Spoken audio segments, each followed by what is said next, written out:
Olá, seja bem-vindo ao canal Chave de Leitura. No vídeo de hoje eu vou mostrar as leituras concluídas no mês de novembro. Fiquei até surpresa quando vi, porque tem coisa pra caramba. Vou começar mostrando uma leitura no Kindle que eu considerei, assim, um puxadinho do Projeto Ferrante Indica, que foi A Cozinha das Escritoras. A autora é Stefania Afro-Barzini, é uma autora italiana. Ele tem um subtítulo que é Sabores, Memórias e Receitas de 10 Grandes Autoras. Saiu pela editora Bem Virá e a tradução é de Rúbia Samarco.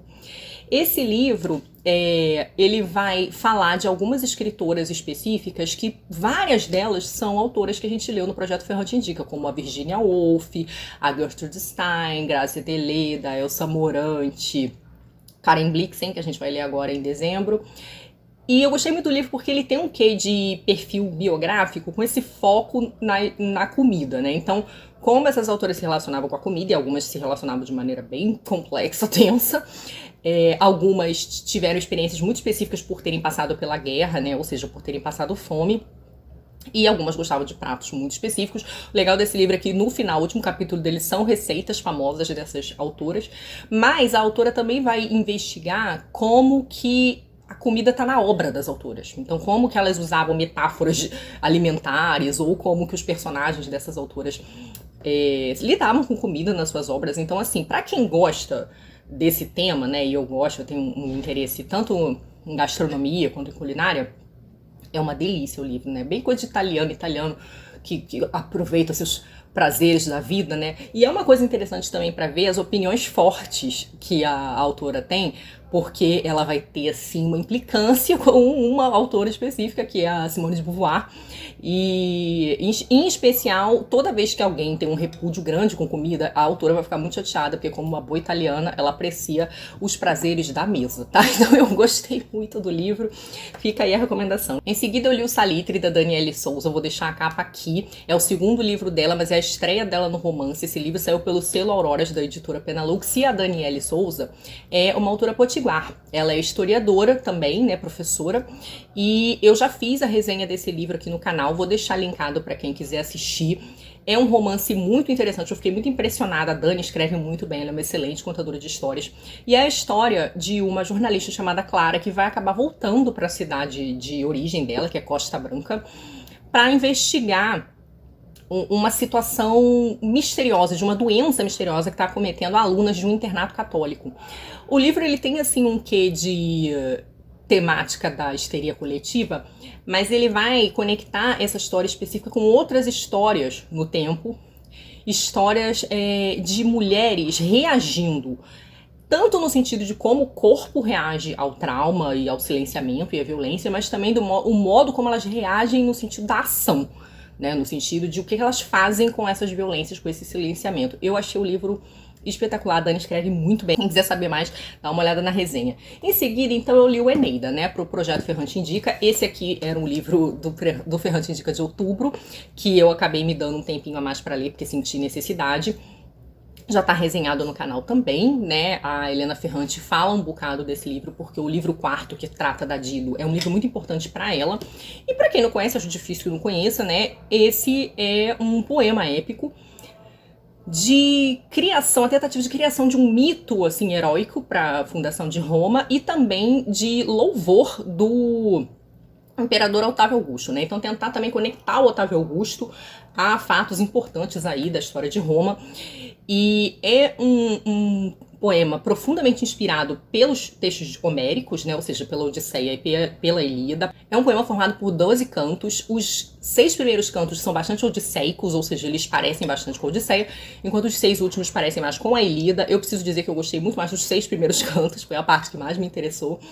Eu explico isso um pouquinho mais na resenha, mas eu tive a oportunidade pela primeira vez de ler esse épico inteiro, porque quando eu estudei literatura clássica, eu li os textos homéricos e tragédias e comédias, enfim, o teatro, né? A gente lê mais os gregos na faculdade. Se você não faz português de literatura, português grego, português latim, você acaba se restringindo ali mais ou menos ao estudo dos gregos quando vai estudar literatura clássica. Não dá muito tempo de chegar nos latinos, né? E eu só tinha lido pedaços da Eneida, por uma série de questões. Eu fiquei feliz por finalmente ter lido o livro todo, porque ele é um livro muito influente, né? Não é que assim, eu ame épico, eu reparei, inclusive lendo esse livro, que não é meu tipo de texto favorito, eu prefiro teatro, em termos assim de texto da antiguidade, mas eu fiquei muito feliz porque esse texto ele é muito importante para outros textos, né? Ele é uma grande influência, por exemplo, para os Lusíadas, ele é uma grande influência para um poema que eu adorei ler, que foi o Paraíso Perdido do Milton, né? Esse tá resenhado aqui no canal também. Ele foi de imensa influência para a Divina Comédia do Dante.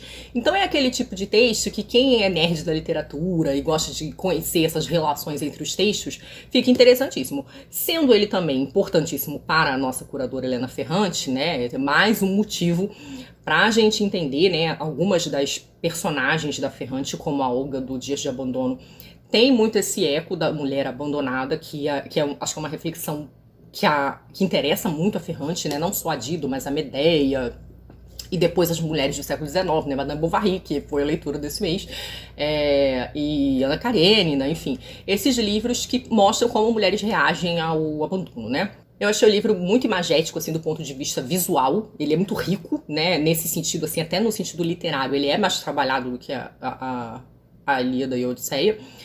Então foi um livro que eu gostei de ler, de conhecer, fiquei feliz, assim, pela parte nerd literária. Teve algum prazer literário, sim, mas não vou dizer que foi o tempo todo, não. Principalmente quando cheguei na segunda metade, fiquei um pouco, né, tive que fazer uma certa força pra terminar. Eu li na tradução do Carlos Alberto Nunes, que se eu não me engano é a tradução que tá saindo pela Editora 34 também, a edição não é bilíngue, ela saiu pela Montanha Edições, que é uma edição meio rara pelo jeito, porque eu fui cadastrar no Scooby e não achei, eu vou ter que, aliás, eu fui botar lá, né, registrar no Scooby, eu vou ter que cadastrar, vou ter que achar essa capa aqui e fazer meu cadastro lá pra ficar certinha a edição, porque essa edição aqui não tava, não achei ela lá no Scooby, não.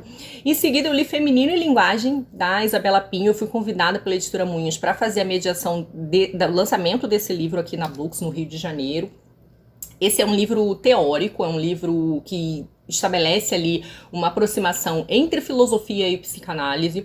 A tese da Isabela é muito interessante, inclusive, por falar em tese, esse livro, ele se origina da tese de doutorado dela, da pesquisa que ela vai fazer, e o que a Isabela vai fazer aqui é uma tentativa de aproximar alguns teóricos, como o Walter Benjamin, o Agamben e o Lacan, para pensar isso que ela chama de tagarelar, né? O subtítulo do livro é O Itinerários entre o Silêncio e o Tagarelar. Ela vai investigar o que significa tagarelar na obra desses três autores e vai tentar, né, a tese dela aqui é de que há algo na linguagem que seria uma espécie de algo universal que nós todos teríamos em comum. E esse algo, ele é denunciado pelo tagarelar, pelo ato do tagarelar. Seria a pura comunicabilidade da linguagem, né? Ela fala aqui de comunicabilidade, a dizibilidade da linguagem. E essa comunicabilidade, essa dizibilidade, ela de certo modo deporia contra essas diferenças que muitas vezes a gente usa enquanto nação falante de determinado idioma para estabelecer diferenças. Então, se a língua ela está muito associada a um idioma e a todas as limitações que a gente tem por falar esse idioma específico e se identificar com esse idioma como falantes nativos, enfim, como uma cultura específica, ela vai mostrar, né, ela vai explorar essa tese de que, na verdade, na linguagem, apesar do idioma, existe algo que todas essas línguas têm em comum. E o que indica ele é o tagarelar. E esse tagarelar está historicamente associado ao feminino, né? E então, assim, é um texto um pouco denso, né, por ter muita discussão filosófica e essa aproximação com a psicanálise, né, as teorias do Lacan, mas foi um livro que eu adorei ler, assim, eu acho que ele me mostrou possibilidades muito interessantes sobre a linguagem. Pro Quartas com Peri, a gente leu O Ano do Macaco. Para mim foi uma releitura, inclusive esse livro tem resenha aqui no canal da época que ele foi publicado. É o livro talvez mais onírico da Peri, né? Ela já tem bastante sonho no Liaem, mas esse aqui talvez seja o mais onírico de todos.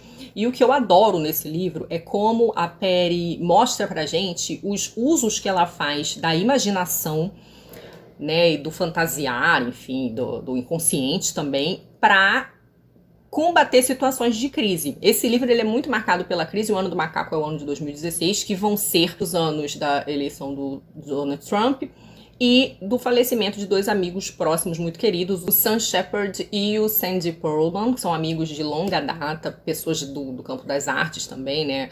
O Sandy, ele foi produtor e compositor e escritor. O Sam também, além de escritor, foi ator e dramaturgo. E são amigos, assim, bem da época lá do Só Garotos mesmo, ou seja, de juventude. E eles chegam a terceira idade com problemas sérios de saúde, né? E que vão acabar falecendo. Então a Perry vai falar desse ano muito difícil. E como ela vai lidando com a imaginação no processo de encarar esse ano difícil, essas crises. Então aqui a gente vai ter muita imaginação, sonho, delírios, com alguma dificuldade de diferenciar um do outro. Adoro que ela faz isso, fica tudo muito misturado. E eu adoro o texto da Perry, assim, eu acho que uma das melhores decisões que eu tomei foi encerrar esse ano lendo Perry Smith, porque são aquele voltar para aquele lugar quentinho, para aquele abraço, né? Eu me sinto abraçada pela literatura da Perry Smith. Então, só amor ler esse livro. Em seguida, eu li As Avós, da Doris Lessing, no Kindle. É um conto longo. Acabou sendo o terceiro texto da Doris que eu li. Eu li muito por indicação do Gustavo, que é apoiador do canal, amigo também. Ele vinha me pedindo, nossa, tem que ler, é um livro rapidinho, você vai adorar, é paulada. Esse é um livro impactante, assim, meio que no nível do Quinto Filho, que é o outro livro também super impactante dela que a gente leu. Eu gostei muito do Amor de Novo, que é o livro que a gente escolheu para ler pro Ferrante Indica. Mas esses livros menores dela, assim, são porrada na cara, né? Tanto o Quinto Filho quanto esse aqui. Esse é um conto com um tema tabu que envolve amor, né? Que também é o tema do Amor de Novo. Amor, cuidado, mas de um jeito, assim, bem complicado, um pouco perturbado. Enfim, eu vou deixar a resenha aqui. É difícil falar dele, porque é uma história muito curta. E qualquer coisa pode ser considerada spoiler pra quem estiver interessado de ler, tá? Mas assim, é uma história de 2 amigas que são muito amigas, muito próximas, a Lil e a Ross, desde pequenas, quase como irmãs. E elas vão seguindo uma vida paralela, assim, muito próxima, né? Vão casar na mesma época, vão ter filhos da mesma época, filhos da mesma idade. E elas vão acabar, uma fica viúva e a outra se separa, então elas ficam meio que cuidando daqueles filhos ali juntas, né? Vira uma família, essas 2 amigas e mães, com esses 2 filhos adolescentes. E depois você leia para saber o que vai acontecer. Mas o que eu posso dizer é que a Doris, ela tem um texto que ele consegue ser ao mesmo tempo... É um texto direto, não tem muita firula, embora ela explore alguns momentos, imagens muito boas, ela tem seus momentos de poesia, e é um texto muito sugestivo. É aquele conto lacunar. Eu adoro essas coisas, as coisas não são muito explicadas, sabe? Você fica meio assim, o que será que aconteceu aqui? Né? E eu acho ótimo. Acho que mantém a atenção das histórias dela, assim, no talo. É muito bom. Depois eu li outro livrinho fino no Kindle, que é a outra filha da Annie Ernaux. Sigo aí tentando ler as coisas da Ernaux, uma autora francesa de que eu gosto muito, né?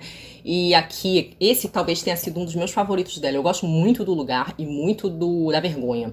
E esse aqui, cara, é outro desses. Ela aqui vai contar sobre a descoberta que ela faz ali por volta dos 7, 8 anos, ou até menos, por aí, 7 anos, de que ela teve uma irmã mais velha, né? E os pais escolheram não contar isso pra ela, porque ficaram com medo dela ficar triste, né? Então ela descobre que ela tem essa irmã, e ela descobre de um jeito, assim, sensacional, porque ela ouve uma conversa da mãe, e da mãe falando, né, a gente teve uma outra filha, né, a gente não contou pra aquela, né, pra Annie e pra ela não ficar triste, e ela era mais boazinha do que açaí, né, então a mãe faz uma comparação, né, entre uma e a outra, e aí, cara, tudo que a Annie vai fazer com essa imagem, com essa descoberta dessa irmã, a irmã que morreu, a irmã que era boazinha, e a gente vai vendo como depois dessa descoberta, a existência da Annie vai muito, o tempo inteiro, ela vai concebendo essa existência sempre em comparação com essa irmã, né? Então as 2 ficaram doentes, mas uma morre, a outra não. Ela não nasceu uma depois da outra. Mas a Annie também teve uma situação de ficar doente, quase morrer, só que a Annie sobreviveu, né? Então ela sempre se compara, né? Enquanto uma era mozinha, ela é a ruinzinha, enquanto uma era santa, ela não tem nada de santa, e ela tinha muito essa consciência de que ela não era uma criança nada santa. E ela vai o tempo inteiro se comparando com essa irmã ausente, que se torna uma espécie de imagem, né? E ela vai relacionando o próprio ato da escrita, assim, o próprio destino dela como escritora com a descoberta dessa irmã, assim, como ela faz isso é maravilhoso, assim, realmente, quem fica de implicância, de preguiça com a Annie Ernaux, não sabe de nada, cara, porque a mulher escreve e reflete coisas, assim, sensacionais. Por último, então, eu li Madame Bovary, do Gustave Flaubert, autor francês também. Essa foi a leitura do Projeto Ferrante Indica agora para novembro, né? Para mim foi uma releitura, quarta vez que eu li o livro, sigo achando Flaubert sensacional. E eu aproveitei que estava fazendo uma releitura para ler, né? Eu não tinha lido originalmente nessa tradução no passado, eu não vou lembrar aqui de quem era a tradução. E como eu tinha duas edições, eu aproveitei para ler as duas, né? A Antofágica me deu essa de presente, essa aqui eu tinha comprado. Então, a da Penguin, ela foi com tradução de Mário Laranjeira, uma tradução que eu considero em relação à da Penguin, uma tradução um pouco mais erudita, né? Ele procura, eu acho, fazer uma correspondência do francês do século XIX com o português do século XIX, então ele tem palavras mais antigas, mais arcaicas. E essa aqui é um pouco, talvez, mais modernizada, mas não modernizada no sentido da simplificação, né? Porque o Flaubert é muito poético, e eu acho que essa tradução aqui também deu bastante conta do estilo dele. A tradutora aqui, deixa eu ver se eu encontro o nome dela, é de Janaína Perotto. Eu gostei bastante dessa edição da Antofágica também, tá muito legal, ela tem textos de apoio muito interessantes aqui no final, e as aulas, aquelas aulas que eles disponibilizam para quem compra o livro também estão ótimas. E assim, o que dizer, né, um grande clássico, eu vou gravar o vídeo dele provavelmente amanhã, uma grande personagem da literatura no século XIX, né, que é a Emma Bovary, que vai acabar gerando esse adjetivo bovarismo, né, que tem muito a ver com a fantasia. Esse livro me pega muito pela fantasia, né, é uma pessoa que fantasia muito, né, a partir das leituras de textos românticos, romanescos que ela faz. Ela cria um ideal de vida que é um pouco descolado da realidade, que vai fazer com que ela se estrepe, né, ela vai para um caminho, assim, bem autodestrutivo, mas também dá vazão lá ao seu desejo, né, uma mulher que descobre a insatisfação com o casamento, um marco, assim, um grande clássico do realismo literário, né? Então desse período pós-romântico, em que as pessoas, as relações, a cultura não tem nada de idealizado, é tudo, tenta se mostrar as coisas com um verniz, assim, um pouco mais, vou ser redundante aqui, realista. Dependendo do autor, até com uma certa mão pesada, né? É muito gostoso esse livro, porque ele, como o Flaubert se utiliza de discurso direto livre, tem horas que os personagens parecem ridículos e tem horas que a gente entra no que eles sentem, né? A gente sente junto com eles.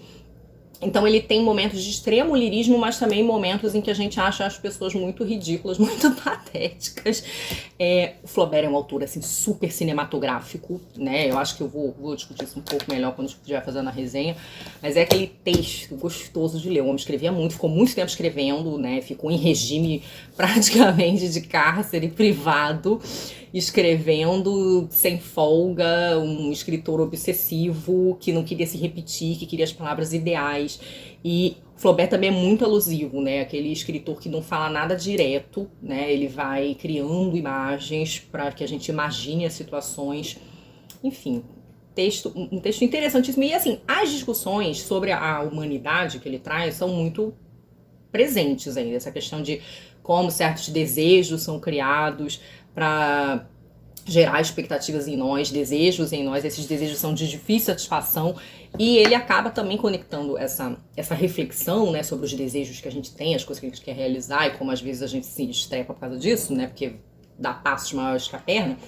Ele faz uma conexão com a própria modernidade, né, com a própria proletarização de certas famílias, com a estratificação social, né, questões aí ligadas ao capitalismo. Então, assim, é interessante perceber que existe um comentário social também, no modo como as pessoas estão tentando, pessoas que não são de classes altas, porque a Emma e o Charles Bovary, eles não são de classes altas, mas também não são pobres, e eles estão ali numa espécie de classe média, como é que essa classe média está se engalfinhando ali para tentar se manter e manter algum status que era desejado, incentivado, respeitado na época, né? Então, os sacrifícios que as pessoas acabam fazendo, e muitas vezes a guerra de foice que elas fazem entre si para chegar nesses determinados lugares, né? Então, assim, livraço, eu amei fazer essa releitura. E é isso, gente, essas foram as leituras de novembro. Ai, deixa eu pegar aqui os livros físicos. Me digam aí se vocês já leram alguma dessas coisas e o que vocês acharam, e também o que vocês andaram lendo em novembro e recomendam para nós. Um beijo grande em todos, até a próxima. Tchau!